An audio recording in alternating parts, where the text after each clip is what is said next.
Bismillahirrahmanirrahim. Assalamualaikum warahmatullahi wabarakatuh. Alhamdulillah wassalatu wassalamu ala khairi khalqillah Muhammad bin Abdullah wa ala alihi wa ashabihi wa man walah, amma ba'd.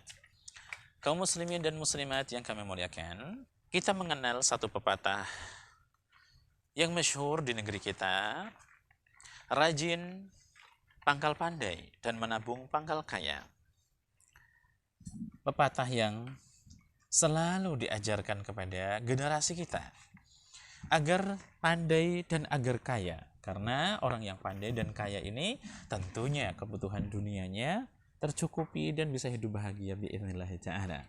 Tetapi gerangan apa sebenarnya tabungan yang bisa benar-benar menjadikan kita kaya yang hakiki?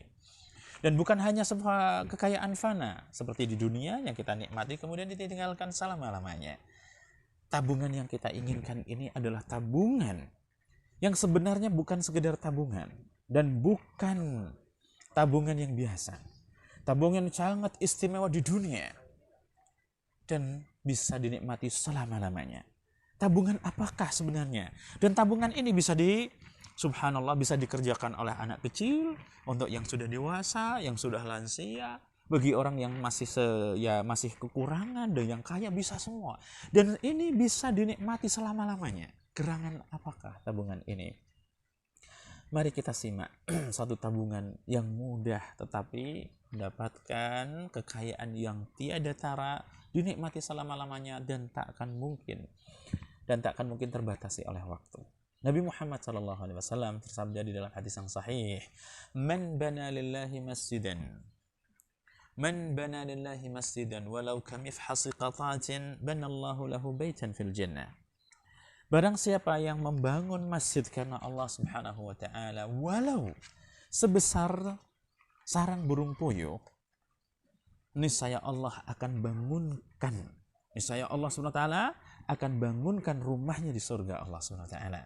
Hadis diriwayatkan oleh Ibnu Majah dan disahihkan oleh Syekh Albani rahimahullahu taala. Kaum muslimin dan muslimat, jikalau kita membangun rumah di dunia yang itu membutuhkan bertahun-tahun, kita harus menabung, kemudian yang harus beratus-ratus juta yang harus kita keluarkan untuk membangunnya, dan kita akan hunis dalam waktu yang singkat dan akan kita tinggalkan selama-lamanya.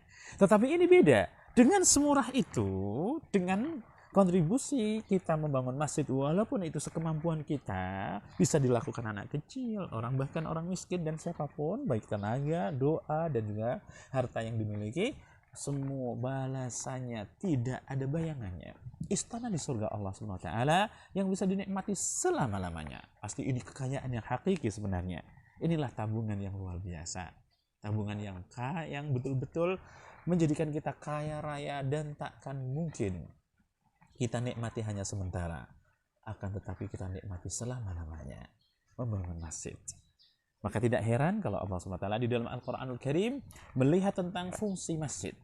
Satu ayat Allah SWT berfirman, "Inna awwala baiti wudi'a lin-nas lalladzi bi Bakkah mubarakan wa hudan lil alamin." Sesungguhnya pertama kali rumah Allah SWT yang dibangun untuk manusia di muka bumi adalah Masjidul Haram yang ada di kota Bakkah. Masjidul Haram yang ada di kota Bakkah, yaitu Mekkah. Mekkah, nama kota suci yang mempunyai beberapa nama. Salah satunya yang terdapat di dalam Al-Quranul Karim adalah Makkah. Yang kedua adalah Bakkah. Yang ketiga adalah Al-Baladul Amin. Dan kemudian salah satu nama lain adalah Ummul Qura. Nah, inilah nama-nama kota Makkah. Sesungguhnya pertama kali rumah yang dibangun di muka bumi ya, ini adalah Masjidul Haram. Fungsinya adalah mubarakan wa hudan lil alamin, sebagai sumber keberkahan dan petunjuk bagi alam semesta. Masjid adalah sumber segala-galanya, sumber keberkahan. Sumber di situ akhlak mulia diajarkan. Munajat kepada Allah Subhanahu wa taala ditunaikan. Pengajaran Al-Qur'an, akhlak mulia dan keharmonisan masyarakat itu berawal dari masjid. Ketika masjid dibangun dan dimakmurkan di sisi Allah Subhanahu wa taala hanya untuk taat kepada Allah, pasti akan mendapatkan rahmat Allah Subhanahu wa taala. Ini adalah fungsi masjid. Dan inilah kecerdasan kita untuk mendapatkan kekayaan hakiki yang bisa kita nikmati selama-lamanya biiznillah ta'ala. Inilah kaum muslimin dan muslimat, kami mengajak untuk membangun rumah kita di surga ya. Jikalau belum punya rumah di dunia, maka mari kita bersama-sama berlomba-lomba untuk mempunyai rumah di surga Allah Subhanahu wa taala. Wabillahi taufiq. Wassalamualaikum warahmatullahi wabarakatuh.